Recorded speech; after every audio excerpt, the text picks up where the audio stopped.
I wasn't supposed to notice. That was the job. Stand still. Look straight ahead. Don't engage.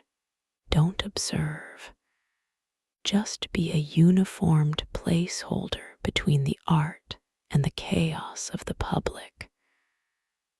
I was guard number 7 on the 3rd floor, assigned to the quiet wing where the old masters slept behind glass and silence. My beat was 52 steps long. Left to right, right to left. 52 steps every 90 seconds for 8 hours.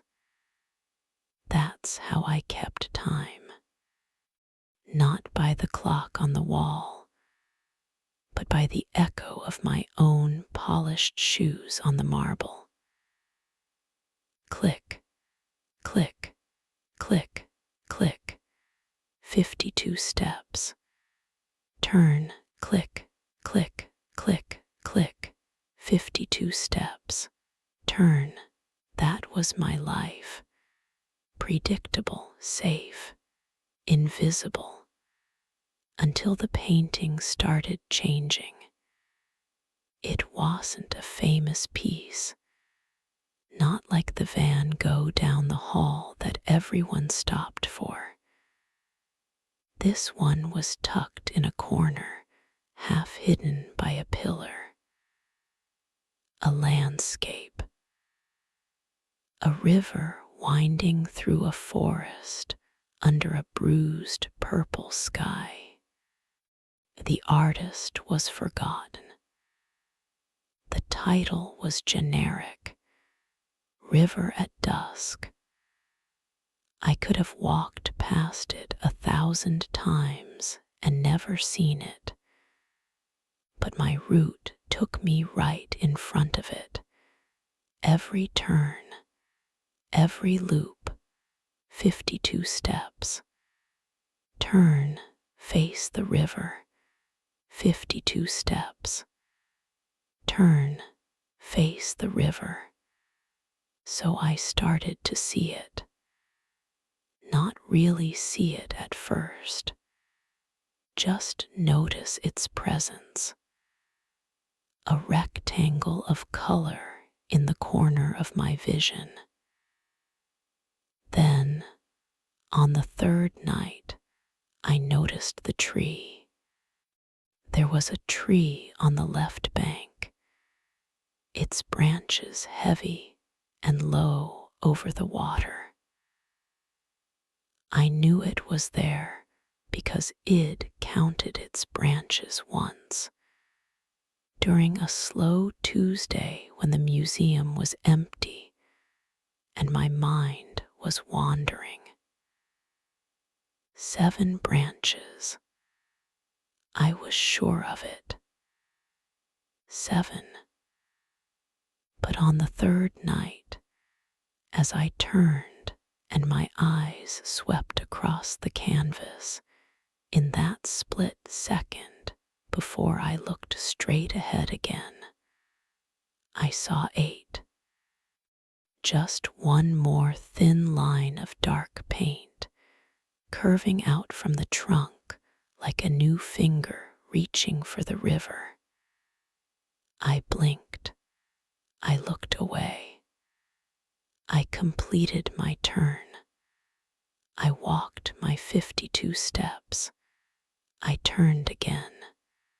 I didn't look directly at the painting. That wasn't allowed. But in my peripheral vision, the tree looked wrong. Too busy. Too added. I told myself it was a trick of the light. The museum lights were on a timer, dimming slightly after closing, then brightening again for the night staff. Maybe the angle had shifted. Maybe my eyes were tired. I'd been working nights for 6 months. My sleep schedule was a mess. I was probably seeing things I decided not to look, not directly, not even peripherally. I would keep my gaze fixed straight ahead, just like the manual said. I would be the perfect guard. Click, click, click, click. 52 steps. Turn. Look straight ahead. Click, click, click, click. 52 steps. Turn. Look straight ahead. But the river kept calling to me. It wasn't just the tree anymore. On the 5th night, the water looked different. It was darker, thicker, like ink had been poured into it. On the 7th night, the sky had deepened. The purple was almost black now, and there was a new star. A single, sharp white dot that hadn't been there before. I started to dread the turn. The moment when my body forced my eyes to sweep across that cursed canvas. I began to turn my head a fraction earlier, just before my feet pivoted, so I could catch the painting in my direct line of sight for a microsecond. A stolen glance, a confirmation. Yes, the water was blacker. Yes, the star was there. Yes, something was happening. I tried to talk to someone. I mentioned it to Maria, the senior guard on the 2nd floor, a woman with kind eyes and a no-nonsense attitude. "You're seeing things, honey," she said, patting my arm. "It's the light. It's the quiet. It plays tricks. Just focus on your beat." I tried to show her to point to the tree, but she shook her head. "Don't point. Don't touch. Don't look too long. That's the rule." I felt stupid, paranoid. I started to question my own mind. Maybe I was losing it. Maybe the monotony was eating me alive. Maybe I was hallucinating from lack of sleep. I started counting the branches every night. 7, 8, 9, 10. The tree was growing. The river was thickening. The sky was darkening. And I was the only one who saw it. Then came the fog. On the 12th night, a thin gray mist appeared over the water's surface. It wasn't painted mist. It looked like real fog, like condensation on the glass.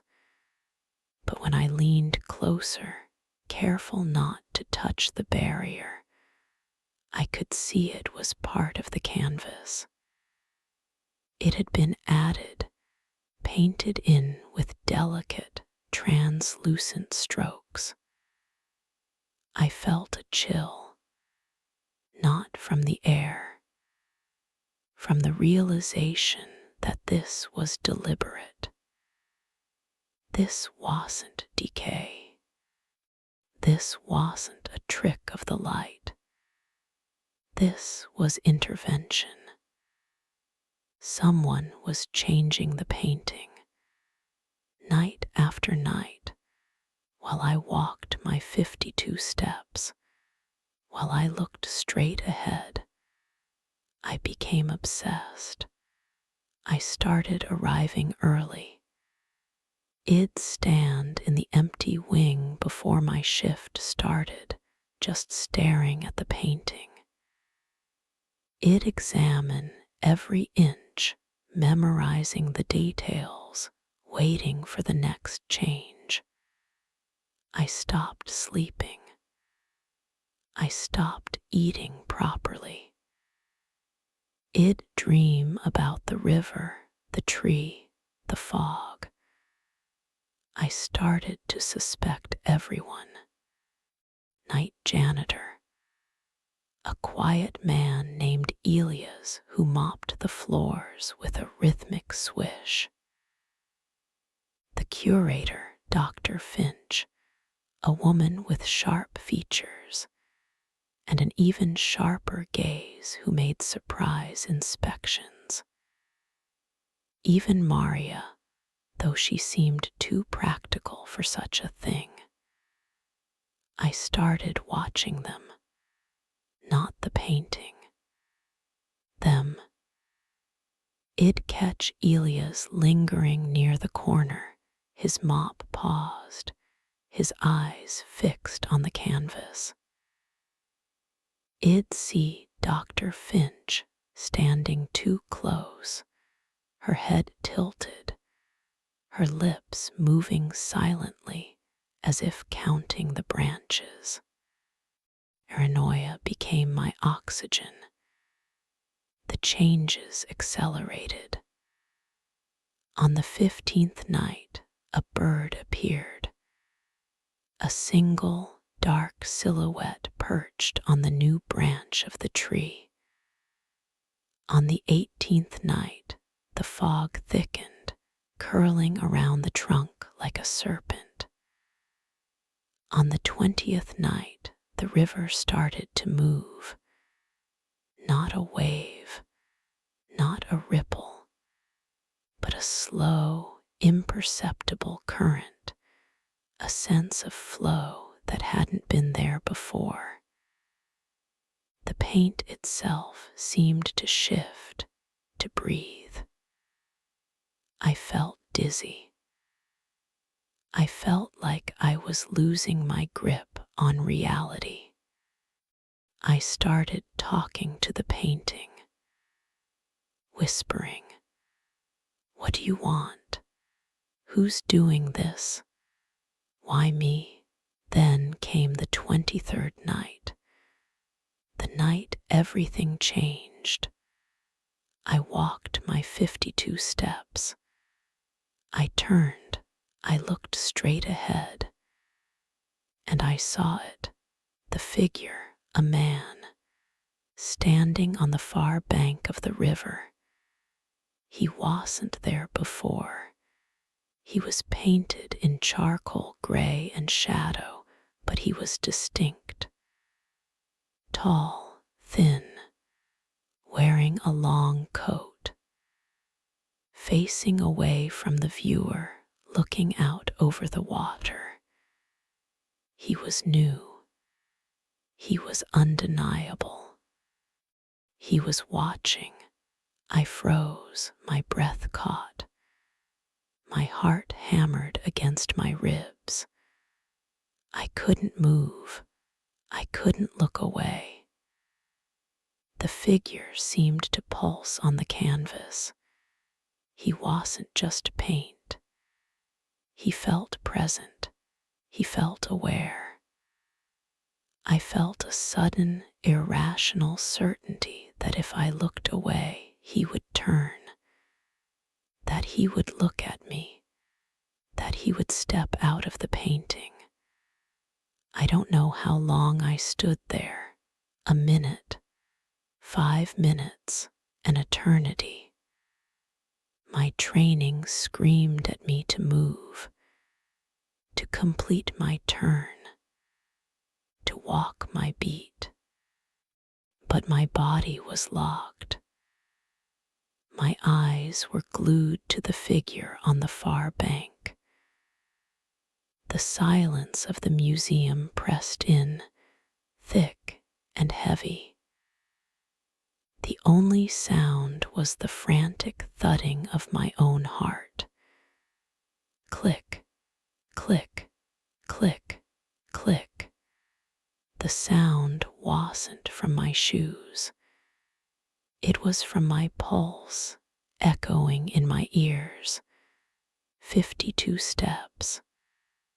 I couldn't take them. I couldn't turn. I was trapped. Trapped by a painting. Trapped by a figure who hadn't existed hours before. Trapped by the terrifying, exhilarating realization that the world wasn't as solid as I thought. That art could breathe. That silence could speak. That the mundane could crack open and reveal something vast and unknowable. And in that moment, standing frozen before a canvas that had defied time and reason, I understood. I wasn't just a guard. I was a witness to a mystery, to a miracle, to something that would change me forever. The figure didn't turn. He didn't step out. He just stood there, a silent sentinel in a painted world.